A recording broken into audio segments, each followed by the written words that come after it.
Audra Bergner, I mentioned her first. She's kind of the driving force every year about this time to put this together. So September 14th and the days surrounding this is pretty, it is memorable and pretty important to us at the sheriff's office. And it's the day that Amber Hoops went missing 24 years ago. And so Audra is Amber's aunt, and she's out of state recovering from some surgeries right now, so she couldn't be here. But we wanted to take a moment. We try to do this every year to remember Amber Hoops because she's still missing. That's still an active case. And also remember other missing people from our area who are also part of active cases. So, some of our detectives and law enforcement are here in the area. Those are cases that are carried on with them over time. And even though they're continued on, tips and information comes in and we still work that. And our hope is, not just remembering Amber and those that are missing and their families, but our hope is to also raise some awareness, and you never know what kind of information or tips will come from this that might help further one of these investigations. So that is the purpose of being here, and appreciate everybody taking part in the proclamation. I know Audra really appreciates it and wishes she could be here, but we're gonna take pictures and fill her in. Well, Audra has worked with Carla in my office to make sure that we, as a city, are taking time to remember this day, or to commemorate Missing Persons Day, but also to also remember Amber. I appreciate that we have so many sworn officers in the room right now who are helping to, I think, lend a little bit of official air to what we're doing here. It's not just a cause. This is a very real kind of situation that still surrounds and haunts people until they find their loved ones. The other thing I wanted to say was that we've done this on our own as a city, and I imagine the county has done this on our own. There's something very wonderful about doing this together. And as we read the proclamation, which is one of the only, official things we can do, that all this decorum associated with the language, we're going to take turns. It's going to look a little bit like a reader's theater. We just need some stools to, get up here and to perform. But the idea was just to show that we are working together on this. So is there anything else? No, appreciate that, Mayor. And for those who don't know, this is being recorded and is available on YouTube and for digital record. All three commissioners present, as well as the mayor of the City of Idaho Falls, a number of our sheriffs and chief of police. I spent nearly 12 years as coroner, and every year spent time trying to identify what were cold cases, some of which dated back into the 1800s. So there's never, story never ends. And the reason it never ends is because there's always professionals who are out there looking for evidence and looking for solutions. And when you know the families who are involved, it's personal thing. So we appreciate the opportunity to share this proclamation with the city.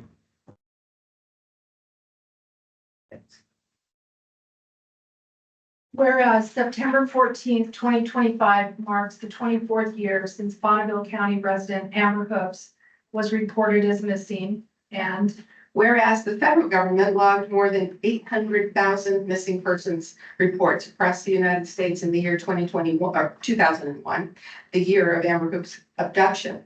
And today, Amber Hoops is still missing, but through her disappearance, Amber has come to represent hundreds of other missing persons in the state of Idaho.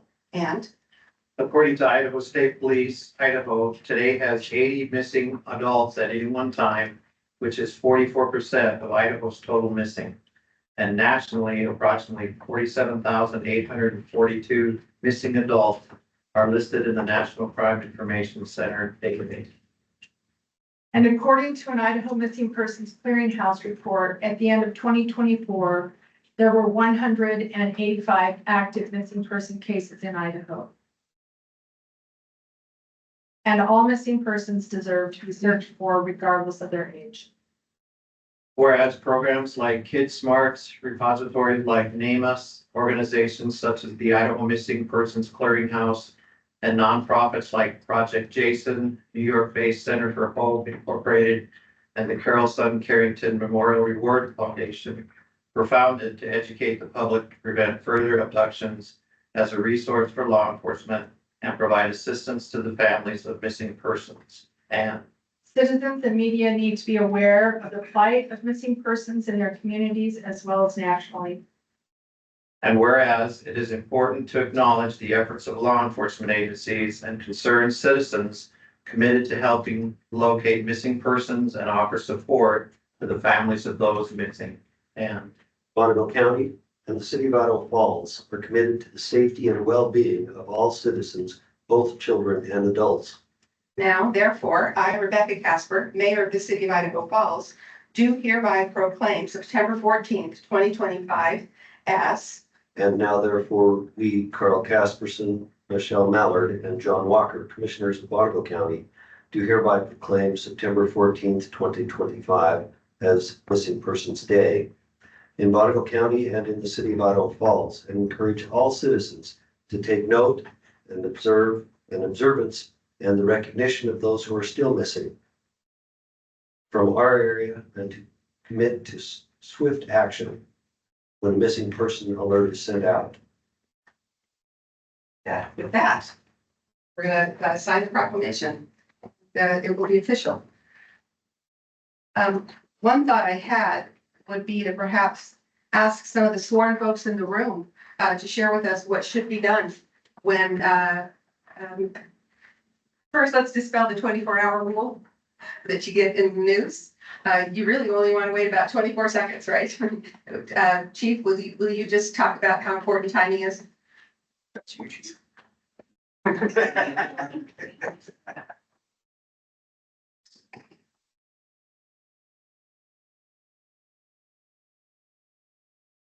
So there's missing adults and then there's missing kids as well. With missing kids, there used to be a 24-hour rule that was very old.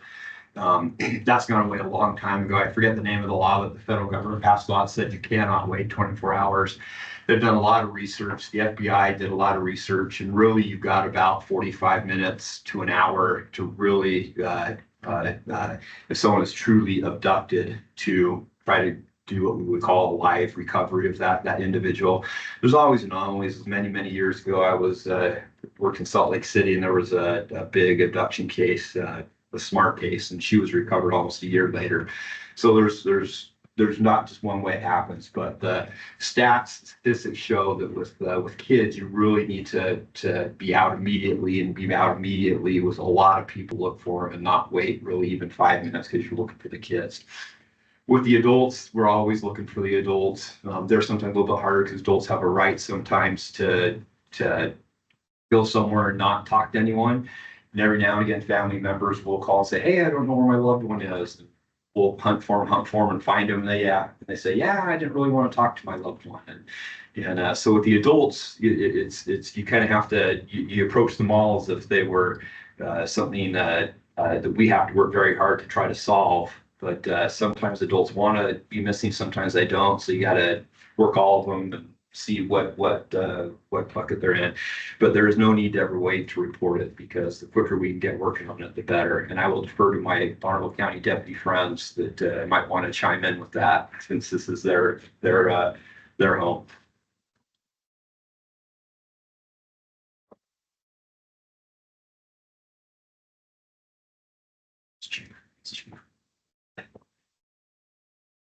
I really can't add a whole bunch more to that other than what the chief did. I just wanted to thank the commissioners, thank the mayor and all the city leadership for being here today, supporting this and supporting our investigators as these cases continually worked. I'd be remiss if I didn't mention our investigations division here, especially as it relates to Amber Hoops. Lieutenant Zeb Graham, Sergeant Kyle Fielding and Detective Eric Hustad. They're all present today for their continued work. Trying to get to some sort of resolution with this case, working every lead, working all of those things is something that we do as law enforcement. So again, I appreciate the commissioners and the mayor's office for being here. Thank you, Chief Jonhson, for your words. And I appreciate all that is here messaging today. Yes, ma'am. Besides Amber's case, which is open, how many other open missing persons cases do we have in Bonneville County that you're aware of? Our missing cases. Amber's the biggest. Amber's the biggest. But yes, government best is a case for the City of Idaho Falls, and then what other case? There's you guys a- have? We have the unidentified guy from the river. Yeah.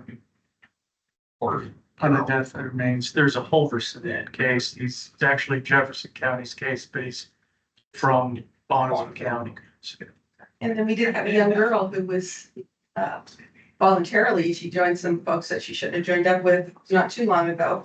But she was underage and she was found partly because of license plate readers. Correct. So we can use technology when we're timely about the reporting. Absolutely. Absolutely. And technology plays a big role in that, getting that information out to our other law enforcement partners, whether that's in this state, neighboring states, whatever that is, we use that technology. And then how do you sign up for the Amber Alerts? Do they show up on everybody's phone or do you have to sign up for it? They go to all. I think they go to all phones that are within that geographic area, whether or not you want them or not, at 3 o'clock in the morning, you'll get them. And is there anything that we can do to be proactive, to be part of the solution, whether or not we know somebody personally? I think just being knowledgeable of that fact, right? Anything that you think might be small or insignificant may not be small and insignificant to these investigations.